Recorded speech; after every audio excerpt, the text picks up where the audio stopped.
WikiLeaks posted more than 2,000 additional emails. National Security Advisor Michael Flynn forced to resign. Once again, questions are being asked about one of Donald Trump's key appointments. Once again, it's all to do with Russia. We know, based on the findings of U.S. intelligence agencies, that Russia interfered in the 2016 election, and they did so in order to help Trump win. What we don't know is if and to what extent President Trump and his associates colluded with them in trying to damage our democracy. What did the president know, and when did he know it? See, for Russia, having a friend in the White House is worth way more than just the billions of dollars they're losing from U.S. sanctions. Russia would like to have the return of its great power status.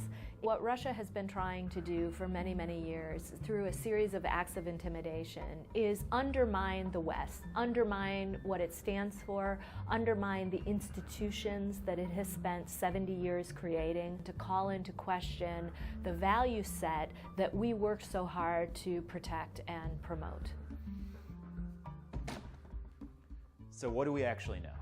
There are several people directly connected to Trump who also have suspicious ties to the Kremlin. Let's start with Roger Stone. Stone is a longtime friend of Trump and was an advisor to his campaign early on. In June, Russian hacker Guccifer 2.0 tweeted confidential DNC documents, part of what intelligence agencies refer to when they say that Russia interfered in the US election. Stone was in contact with the Twitter account after the hacking, a quote-unquote innocuous conversation that he forgot. Then, Stone began threatening Clinton's campaign on Twitter. Notice the hashtag?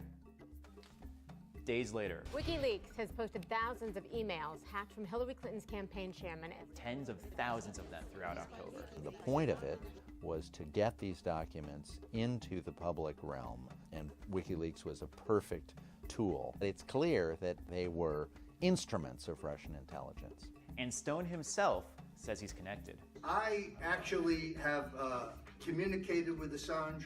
The FBI is investigating Stone. Then there's Paul Manafort, Trump's campaign manager over the summer. During his tenure on the campaign, Manafort came under fire for his lobbying work for pro-Russian entities in Ukraine. The pro-Russia political party set aside millions in undisclosed cash payments designated for Paul Manafort. The controversy forced Manafort to resign.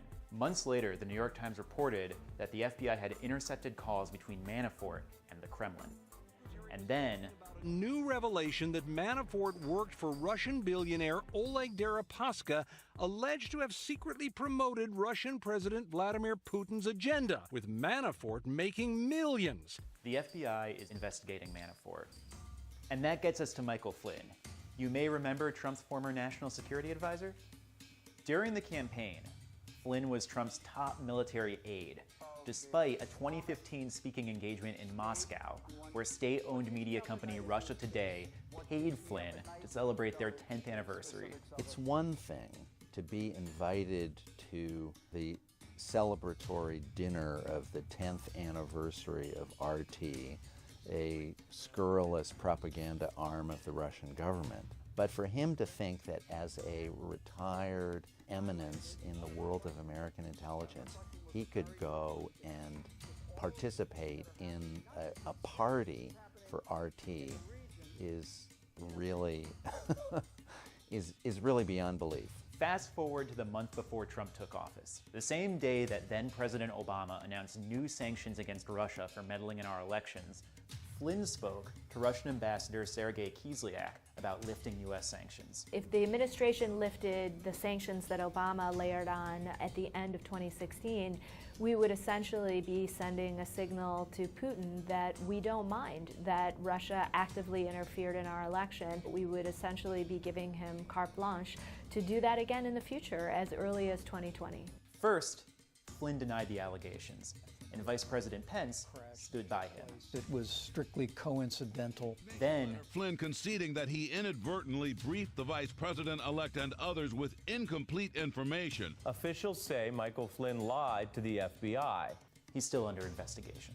Given the state of our relationship and the fact that we knew about the DNC hacking and there was evidence that Russia was responsible for that, I would have personally advised anyone on the Trump transition team not to meet with any Russian officials. On February 13th, Flynn resigned. It's worth noting that Flynn isn't the only Trump associate who privately met with Kislyak.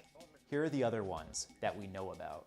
Then Senator Jeff Sessions, a campaign surrogate and Trump's current Attorney General. We'll get to those meetings in a moment.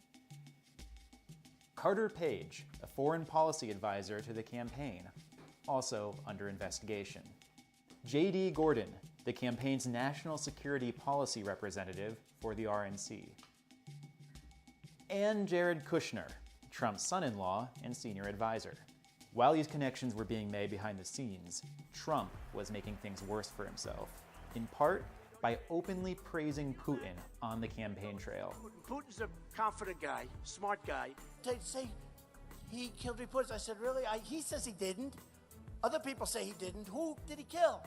Putin did call me a genius, and he said I'm the future of the Republican Party. So. If he says great things about me, I'm going to say great things about him. Simultaneously, a former British spy began building a dossier on Trump's alleged ties to Russia, which became public in January. According to this dossier, the Russians might have a lot of compromising material, or as the Russians call it, compromat, on Trump. This is CNN Breaking News. For the first time, U.S. investigators say that they have corroborated some of the communications. But most of it remains unverified. Meanwhile, Trump isn't interested in investigating Russia's role in the election. He shouldn't be doing it. He won't be doing it. Russia will have much greater respect for our country when I'm leading it than when other people have led it. And the White House has been scrambling to deny the media reports of frequent communication between Trump's campaign advisors and the Kremlin.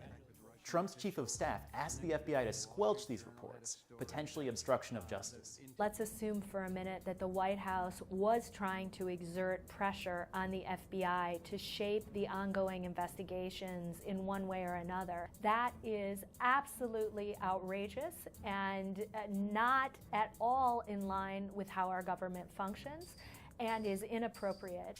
So what's being done about all of this? U.S. agencies are conducting multiple investigations. I can promise you we will follow the facts wherever they lead. But remember, the FBI is controlled by the Department of Justice, and Trump loyalist Jeff Sessions commands the DOJ. During his confirmation hearing, Sessions was asked how he would handle investigating ties between Trump associates and the Kremlin. I have been called a surrogate at a time or two in that campaign, and I did not have communications with the Russians. And yet, as the Washington Post revealed, Sessions met with Kislyak twice. My sense is that the Russians knew that Sessions was acting as a surrogate and was a strong Trump supporter. And they probably also knew that he had a chance at receiving a high-ranking position in the Trump administration or being appointed. So their motivations are clear. What's not clear to me is what the motivations were of the individuals that were serving on the Trump transition team. Sessions has since recused himself from the DOJ investigation, but that doesn't change the fact that the investigation will ultimately be overseen by somebody who works for Trump. Then there are the investigations in the House and Senate Intelligence Committees, both led by Trump-friendly Republicans. Senate Intel Committee Chair Richard Burr served as a national security advisor to Trump's campaign. There's not a separation between me and Donald Trump. And chairman of the House Intelligence Committee, Representative Devin Nunes, helped lead Trump's transition team. The only serious crimes we have are leaks that have come out of our government to the press and others. Did I mention the White House asked Burr and Nunes to publicly denounce reports of communication between Trump's associates and the Kremlin? Yeah, Burr and Nunes actually called reporters. Intelligence agencies and the investigatory committees in Congress are both supposed to be completely independent of the White House on a matter like this and investigating the White House on a matter like this. But apparently, they're all working for the White House and trying to make the bad press on this go away.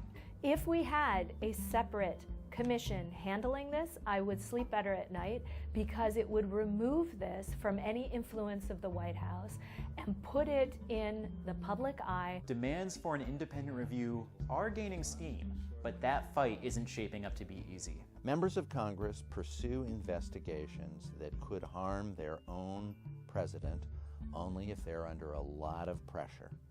and where it seems that they are going to be embarrassed if they do nothing. But without an independent review, we may never know the truth about Trump's alleged ties to Russia. All of us, irrespective of political party, should be deeply concerned when another country tries to directly interfere in our election. And so let's know what happened and let's arm ourselves to protect ourselves next time they try it. People need to have confidence that these agencies and instruments of the state are not being used for partisan purposes.